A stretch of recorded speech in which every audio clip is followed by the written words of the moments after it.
NLEX S-Link connector G2 Wason. At yan, nakikita ninyo. Yung pinaka on-ramp na dyan. At ito, may mga nakatira pa sa baba, no? Yan, no? Puntaan natin yung ginagawang road. Dito yan sa may Sampaloc, Manila, 570. Tara, ito na yung daanan ng release ng tren. Dito sa may G2 Wason.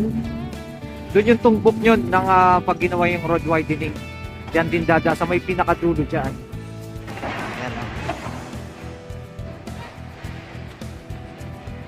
Ayan, tara, punta tayo doon mismo sa ginagawa. Po itong ating ipinapakita. Nagro-road widening sila dito sa may Barangay 570. Ayan, may nakalagay na. Yan, no build. Nasa kulang-kulang 100 na pamilya ang nailipas sa may Naik, Cavite para dito sa road widening. Yan, dire-diretso na po yan ay papunta na po yan ng G2 Wason. Yan, matagal-tagal na rin ito. Umaabot ng 1970 pa po ito. Mga bahay na nakatira daw po dito. Yan, na ngayon lang po nagkaroon ng giniba yung mga bahay dito sa may daanan mismo. Ayan, and comment nyo na below mga kababayan kung ano masabi nyo sa ating pinaka-latest update. Ayan, mga hinigiba na nila.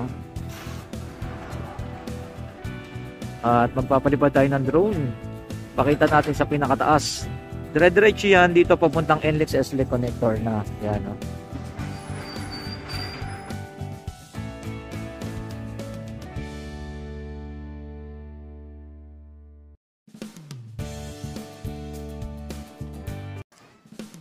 Ayan, hello guys, ito po ang ating pinaka-drone shot natin dito sa may Mindanao Avenue, Sampaloc, Manila, Barangay 570.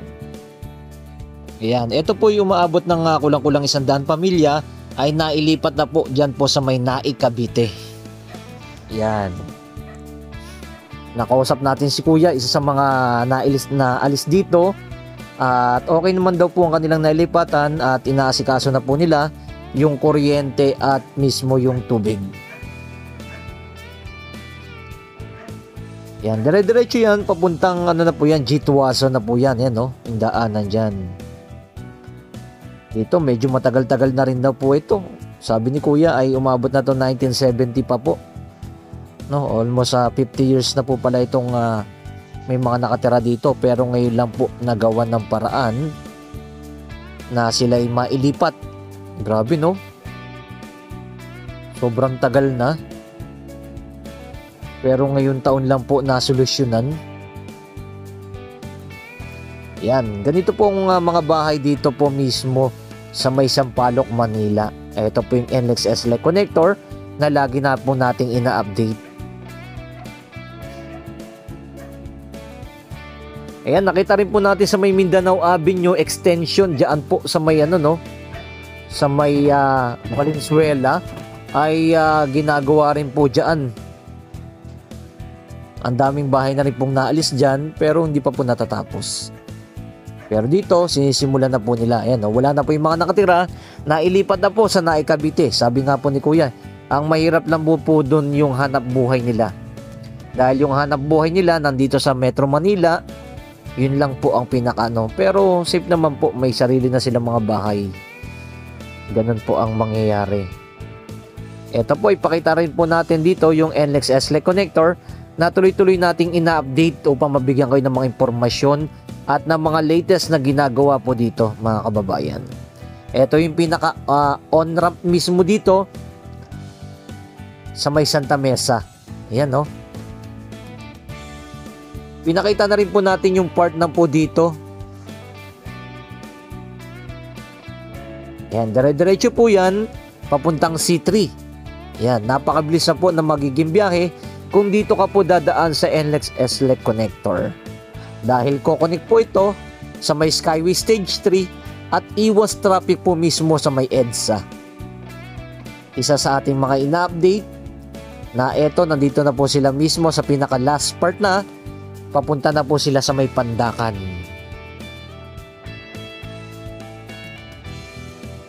Yan Kitang-kita nyo, napaka-smooth na lahat ng mga dumadaan dito.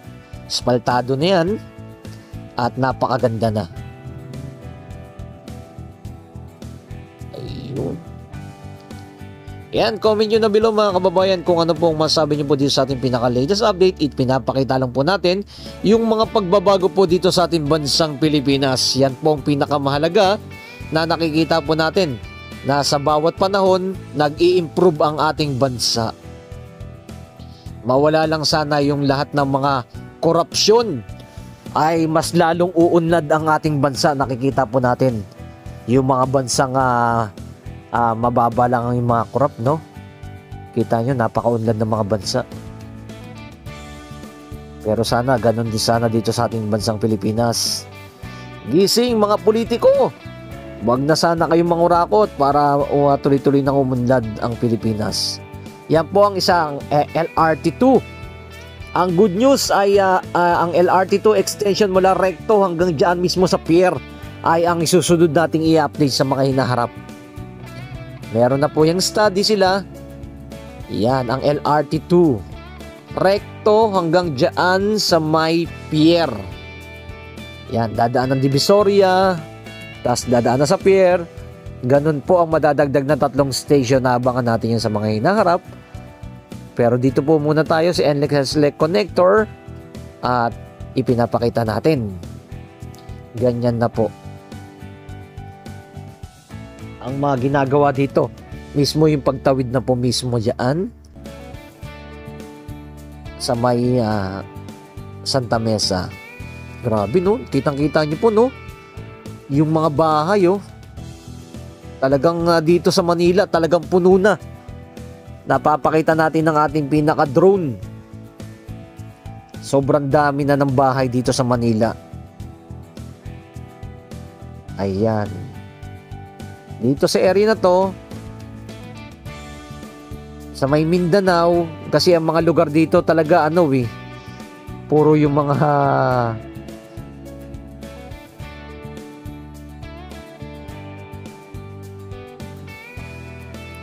lugar diyan sa Mindanao. Yan, Negros, yan, iba-ibang lugar. Ayan, may heavy equipment na sila kasi meron dyan napakalaking bato na nakaharang, kaya kailangan gamitin. Sabi nga ni Kuyang ng ating nakausap dito, yung heavy equipment nila ay nasira eh. Kaya eto, bago na naman yung kanilang dala. Ayan, no? May napakalaking buhay na bato nandiyan kanising nakaharang. Grabe, no? Hindi lang na pinaka dyan. Pero almost nasa 100 family rin po ang nakatira dito sa area na to. Talagang dikit-dikit po talaga sila. Yan, binaba natin ang ating drone. Ipinakita natin sa inyo na ganito na po ang kanilang mga ginagawa dito. Mga ilang araw lang po ito ay magiging okay na. Pwede nang daanan papuntang G-Tuazon.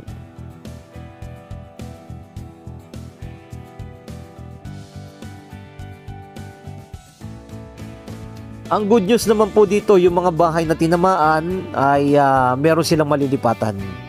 Yun yung pinakamahalaga doon. Yung almost na 100 family ay meron na silang sariling bahay diyan sa may Naik, Cavite. Yan.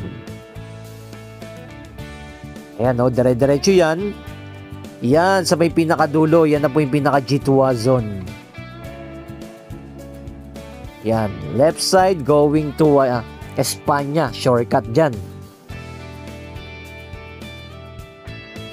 Right side going to Quezon City. Ganyan po ang mangyayari. Yung mga daanan dito. Grabe, no, nakikita ng ating drone, no? Sobrang dami na talaga ng bahay dito sa Manila. Ganito na po talaga, talagang puno na. Overcrowded na talagang Manila. Dito sa may Sampaloc po ito, mga kababayan. Etong Mindanao Avenue Street dito.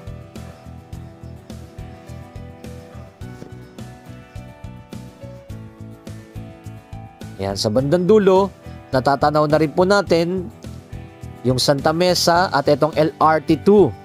Yan, dumaan yung tren. Going to Antipolo naman po yan mga kababayan. Itong left side, going to Antipolo, right side, going to Recto. Ganyan po ang ating ipinapakita.